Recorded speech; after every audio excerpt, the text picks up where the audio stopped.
by First Commonwealth Bank. It's WCCS AM 1160 and FM 101.1. Well, let's welcome into the studio Ann Simmons, Nancy Westberg, and Sue Welsh, all involved with the League of Women Voters, and specifically Ann is the chair of the League of Women Voters Child Advocacy Committee. Ladies, good morning. Good morning, Todd. It's good to have you with us here today. You did that in harmony. That was excellent. Good work. Good work. All right, let's talk about this event that you have coming up. It's a tax reform event that has great ramifications for all of us. Yes, thank you, Todd. And we want to make sure that we have the opportunity this morning to extend the invitation to all members of our Indiana community to learn more about how proposed taxation will impact all members of our community as well as our children. Yeah, I'll tell you what, so folks can identify who's speaking at any given time. Go ahead and each of you give us your name so people will know who's speaking. Good morning. I'm Ann Simmons, Nancy Westberg, and Sue Welsh. All right, very good. This will help us further the discussion here this morning. So the event is coming up at the Oak Place Community Center, correct? Yes, next Thursday evening, January 25th.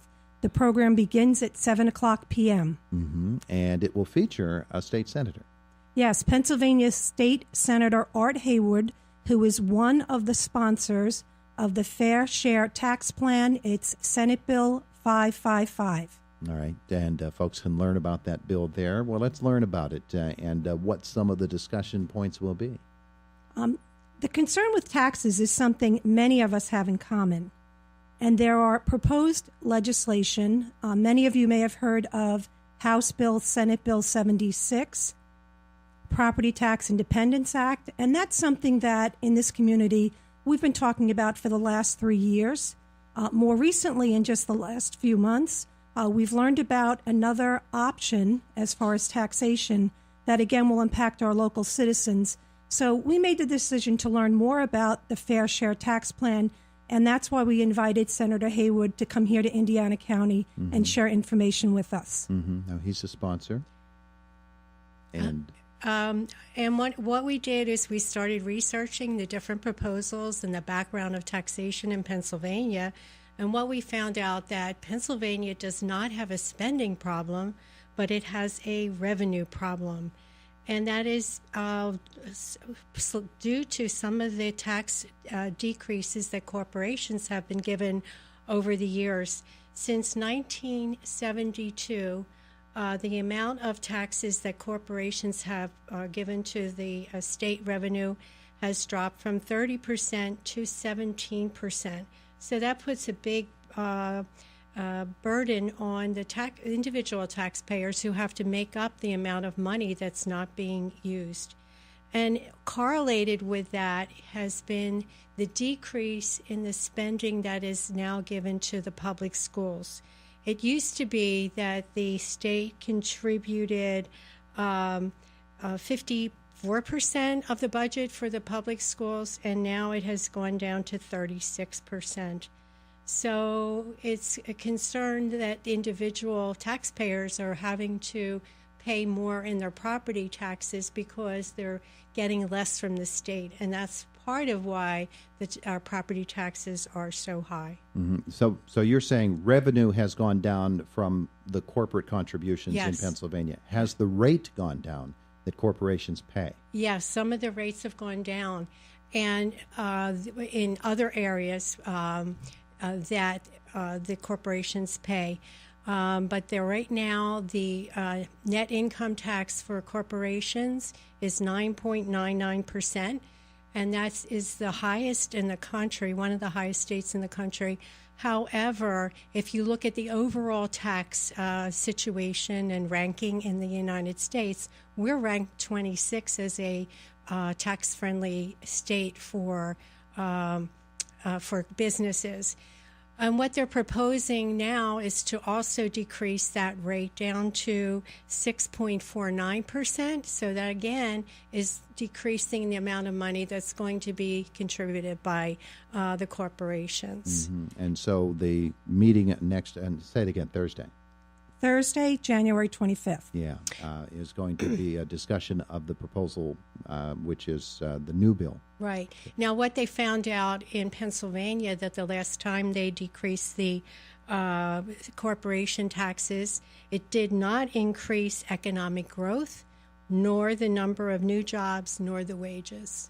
So we're concerned that when they decrease the amount corporations pay, what is that going to mean to individual taxpayers and also the funding for schools? All right. Let's hear from Sue this morning. Yeah, I wanted to just say a little bit more particularly about these two visions for taxation. The one is, as Ann said, is the Property Tax Independence Act.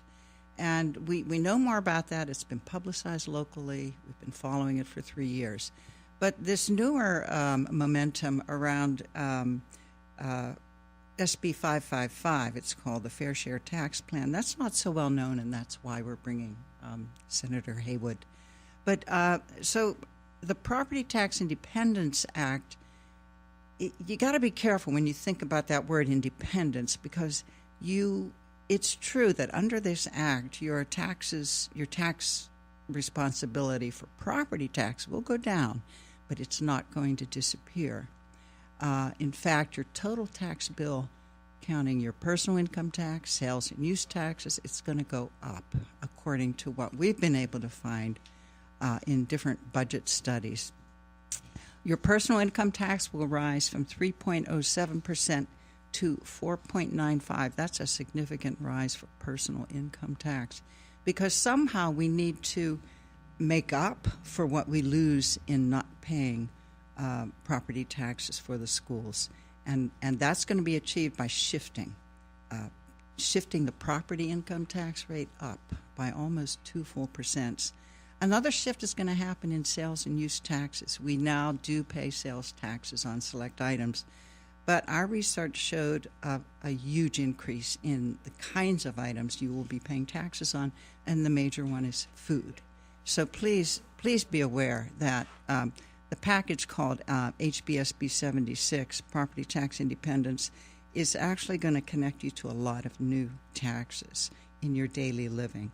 Food, personal hygiene products, including diapers, textbooks, clothing, footwear, a lot of other items, and newly taxable services. Let's see, I've got a long list here, but your cable service will go up. Accounting, financial, and architectural consulting, all kinds of consulting will now carry a tax rate of 7%. Daycare services, significantly. And all entertainment venues will have taxes attached to their goods and services. So the picture then, again, is a tax shift into your daily life, but also into your personal income tax. So we can't really say that property tax has disappeared. It's just kind of shifted to a different pocket. The League of Women Voters event is coming up next week. I need to we're getting to the time when we're going to have to wrap up here soon. Okay. Can I tell you quickly about yes. Fair Share? Okay, which is a different plan. Please do. Hurry. Okay, and it does not mess with your property taxes in any way. It proposes to decrease taxes for about 85% of the constituents in our voting district, Dave Reed's district. It will lower the personal income tax rate from 3.07% to 2.8% for everyone. However, it's going to increase taxes on the wealthy. The tax for wealth will go up to about 6%. So it is shifting taxation according to your ability to pay, and that's the highlight of the Fair Share Tax Plan. It's not shifting things to a new pocket. It's very clear and it's very simple. So reduce the pit for everyone, tax wealth, and tax wealth in order to build revenue. Okay, 8:56 in the morning, just a couple of moments left. Will there be an opportunity for folks to question or to raise questions from the audience, and will there also be a counterpoint opportunity for folks? Absolutely, Todd. Everyone in the community is welcomed. We hope that this conversation about how taxes, property, personal income, as well as sales taxes impact members of our community. So we need to continue this discussion far beyond our event on January 25th with Senator Art Haywood. Senator Haywood coming to the Oak Place Community Center. It's next Thursday from 7 p.m. to 8:30 p.m. Talking tax reform, and as you can hear, there are many different angles from which to approach the problem of taxes within Pennsylvania. Ladies, thanks so much for coming in to visit with us this morning. Thanks, Thank you. Todd, for having us. It is Indiana in the Morning, and we